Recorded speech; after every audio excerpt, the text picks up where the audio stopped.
नमस्कार बच्चों। आज हम क्लास 12th केमिस्ट्री के मॉडल सेट 4 के बारे में चर्चा करते हैं। इससे पहले हमने 3 सेट कर लिए हैं, आज ये चौथा सेट है और सभी सेट के जो क्वेश्चन है वो वेरी वेरी इंपॉर्टेंट क्वेश्चन है। अच्छे से तैयारी कीजिएगा, मन लगा के सारे जो सेट हैं इनके जो है क्वेश्चन आंसर हैं उनका अलग से नोट्स बनाइएगा और अच्छे से प्रिपरेशन कीजिएगा। आपको एग्जाम में निश्चित ही बेनिफिट मिलेगा। चलिए शुरुआत करें। आज का जो है पहला क्वेश्चन है बहुविकल्पी प्रश्न। समान परासरण दाब वाले विलयन कहलाते हैं। समान परासरण दाब वाले विलयन क्या कहलाते हैं? अति परासरी कहलाते हैं, अल्प परासरी कहलाते हैं, सम परासरी कहलाते हैं या नॉर्मल विलयन कहलाते हैं। तो इसका सही ऑप्शन आएगा सम परासरी विलयन। क्या आएगा? सम परासरी विलयन। समान परासरण दाब वाले विलयन क्या कहलाते हैं? सम परासरी विलयन। चलिए अगला है, लोहे पर जंग लगने की क्रिया है। क्या है लोहे पर जंग लगने की क्रिया? ऑक्सीकरण है, अपचयन है, संक्षारण है या बहुलीकरण है।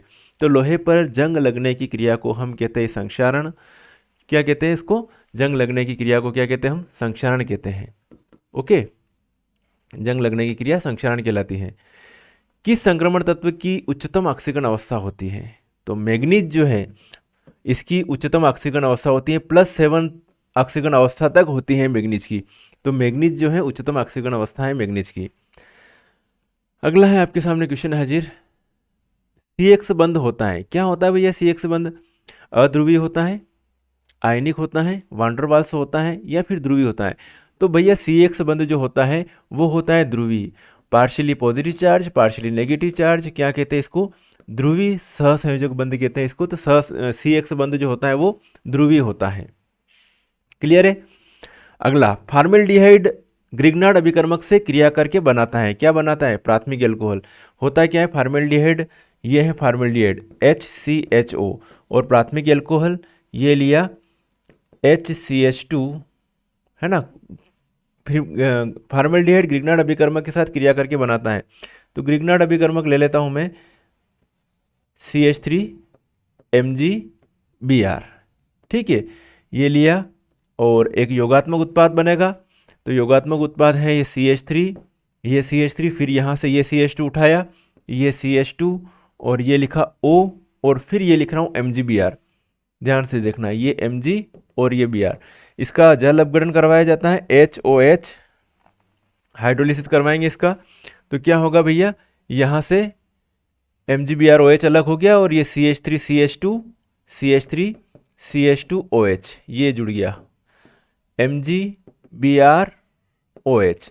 भैया ये जो है इसको कहते हैं हम प्राथमिक एल्कोहल CH3CH2OH। क्या है ये? प्राथमिक एल्कोहल। क्लियर है? अगला क्वेश्चन, तो क्या बना था? फॉर्मेल्डिहाइड ग्रिग्नार्ड अभिकर्मक के साथ क्रिया करके प्राथमिक एल्कोहल। ओके, एसिटाल्डिहाइड की क्रिया होगी ग्रिग्नार्ड अभिकर्मक के साथ तो सेकेंडरी एल्कोहल बनेगा। कीटोन के साथ क्रिया होगी तो तृतीयक एल्कोहल बनेगा। याद रखना। निम्न में से कौन सा यौगिक रंजक परीक्षण देता है? तो भैया एनिलीन जो होता है वो होता है रंजक परीक्षण देता है। एनिलीन देता है C6H5NH2। एनिलीन का फार्मूला होता है C6H5NH2। ये रंजक परीक्षण देता है। पायरिया रोग किस विटामिन की कमी से होता है? तो विटामिन C की कमी से पायरिया रोग होता है। कौन सा रोग होता है? विटामिन C की कमी से पायरिया रोग होता है, मसलों में खून निकलना। चलिए आगे बात करें। रिक्त स्थानों की पूर्ति कीजिए। जिंक, जो अगर जिंक धातु की अगर बात करोगे Zn कौन से ऑक्सीडेशन स्टेट शो करती है? तो जिंक के बाहरी कोश में 2 इलेक्ट्रॉन होते हैं। कितने होते हैं? 2। तो जिंक केवल +2 ऑक्सीडेशन स्टेट शो करेगी। कौन सी? +2। याद रखना। उप सहसंयोजक बंध का सिद्धांत किसने दिया था? वर्नर ने दिया था। वर्नर का उप सहसंयोजकता का सिद्धांत कहते हैं तो वर्नर ने दिया था। फॉर्मेल्डिहाइड अमोनिया से क्रिया करेगी। फॉर्मेल्डिहाइड की अमोनिया के साथ क्रिया करवाई जाती है। रिएक्शन पढ़िएगा तब जाके ऑब्जेक्टिव आसानी से होंगे। तो फॉर्मेल्डिहाइड अमोनिया के साथ क्रिया करता है तो यूरोट्रोपिन बनता है। क्या बनता है? यूरोट्रोपिन।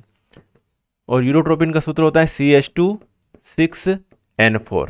ये यूरोट्रोपिन है। ठीक है, नेक्स्ट है कार्बिलेमिन अभिक्रिया। कार्बिलेमिन परीक्षण केवल देते हैं, कौन देते हैं भैया? प्राथमिक एमीन देते हैं। कार्बिलेमिन परीक्षण कौन देते हैं? प्राइमरी एमीन जो होते हैं वो प्राइमरी एमीन देते हैं कार्बिलेमिन परीक्षण। मस्टर आयड अभिक्रिया का मुख्य उत्पाद क्या है? आइसोथायोसाइनेट। मुख्य उत्पाद क्या है? आइसोथायोसाइनेट। पहले भी आ चुका है इस टाइप का क्वेश्चन, बता चुका हूँ। ग्लूकोज के ऑक्सीकरण में कितने अणु एटीपी बनते हैं? 38 अणु। यहाँ पे लिखोगे 38 मॉलिक्यूल्स, 38 अणु उत्पन्न होते हैं। विटामिन विकृतिकृत प्रोटीन प्राथमिक संरचना को प्रभावित नहीं करता है ना? जो विकृतिकृत प्रोटीन की प्राथमिक संरचना को प्रभावित नहीं करता है। चलिए ये हो गया। अब है नेक्स्ट है जोड़ियां मिलाइए। चलिए जोड़ियां मिलाइए जल्दी से। धात्विक चालक किसको कहेंगे अपन? धात्विक चालक एल्यूमिनियम जो है ये धात्विक चालक है। फिर अपन शून्य कोटि की अभिक्रिया, वेग स्थिरांक का मात्रक मोल, लीटर इनवर्स, सेकंड इनवर्स। सिक्का धातु किसे कहते हैं? कॉपर और सिल्वर को सिक्का धातु कहते हैं। H2O क्या है? एक उदासीन लिगेंड है। ठीक है। कार्बोनिल क्लोराइड क्या है? तो फास्जिन गैस को कहते हैं कार्बोनिल क्लोराइड। रोजनमुंड अभिक्रिया सेंडमेयर अभिक्रिया में ब्रोमो बेंजीन बनता है। और ग्लूकोज क्या है? एक मोनोसेकेराइड से है। ग्लूकोज क्या है? एक मोनोसेकेराइड है। ये हो गई भैया अपनी सही जोड़ियाँ, स्क्रीनशॉट ले लीजिएगा। चलो 1 वर्ड वाले क्वेश्चन। सबसे पहला है आपके सामने, धनात्मक विचलन वाले अनादर्श विलयन का एक उदाहरण लिखिए। धनात्मक विचलन, तो यहाँ पर एग्जाम्पल है धनात्मक विचलन के लिए मेथिल एल्कोहल तथा बेंजीन का एक एग्जाम्पल लिख लेना, सिंपल है। Methyl alcohol CH3OH plus benzene C6H6, इन दोनों का मिक्सचर क्या बनाएगा? धनात्मक विचलन वाला अनादर्श विलयन। अनादर्श विलयन के प्रकार होते हैं धनात्मक विचलन वाले और ऋणात्मक विचलन प्रदर्शित करने वाले विलयन, उनके अलग अलग एग्जाम्पल्स हैं। तो ये आपके सामने एक एग्जाम्पल है। दर निर्धारक पद में भाग लेने वाले अणुओं की संख्या क्या कहलाती है? अणु संख्यता। अणु संख्यता क्या कहलाती है? अणु संख्यता कहलाती है। चलिए अगला है आपके सामने हाजिर, Fe2+ में अयुग्मित इलेक्ट्रॉनों की संख्या कितनी है? अगर आपको इलेक्ट्रॉनिक कॉन्फ़िगरेशन लिखना आएगा तो आप आसानी से बता पाओगे कि Fe2+ में कितने अयुग्मित इलेक्ट्रॉन हैं। तो आयरन का होता है परमाणु क्रमांक 26, तो आयरन का लास्ट में क्या लिखते हैं अपन? 3d6 4s2। और Fe2+ के लिए क्या लिखेंगे अपन? 3d6 4s0। तो 3d6D में 6 इलेक्ट्रॉन भर के देखते हैं अपन कैसे भराते हैं। 1 2 3 4 5 और ये 6, तो 4 अयुग्मित इलेक्ट्रॉन है। कितने हैं? 4। तो इसका सही आंसर क्या आएगा भाया? 4 आएगा। केंद्रीय धातु आयन से जुड़े एक दंती लिगेंडों की संख्या, तो जो सेंट्रल एटम होता है ना केंद्रीय धातु, उससे जो लिगेंड जुड़े रहते हैं एक दंतु लिगेंड है, तो उनकी संख्या क्या कहलाती है? उप सहसंयोजन संख्या। तो यहाँ पे लिखोगे आप उप सहसंयोजन संख्या, संयोजन संख्या।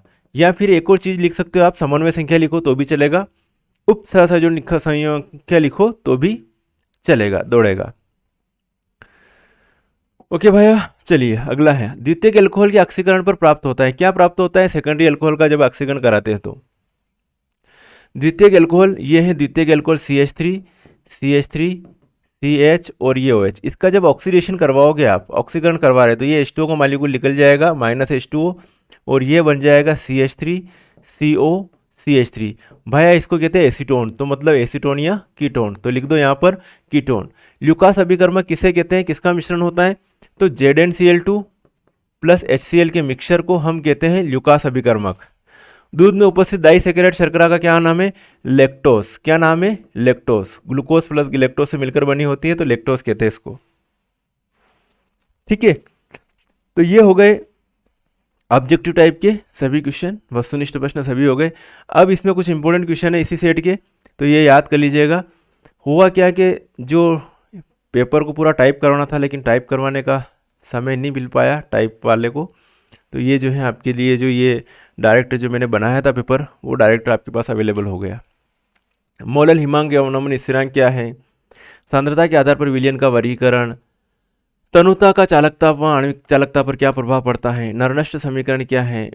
अभिक्रिया के वेग पर उत्प्रेरक का क्या प्रभाव पड़ता है? किसी रासायनिक अभिक्रिया की दर सांद्रता पर कैसे निर्भर करती है? निम्नलिखित संकुलों में केंद्रीय धातु परमाणु में संकरण की अवस्था आसानी से निकाल सकते हो। संकरण की अवस्था कौन सी होगी इनकी? इलेक्ट्रॉनिक कॉन्फ़िगरेशन वगैरह लिखना पड़ेगा, उसके आधार पर निकलेगी।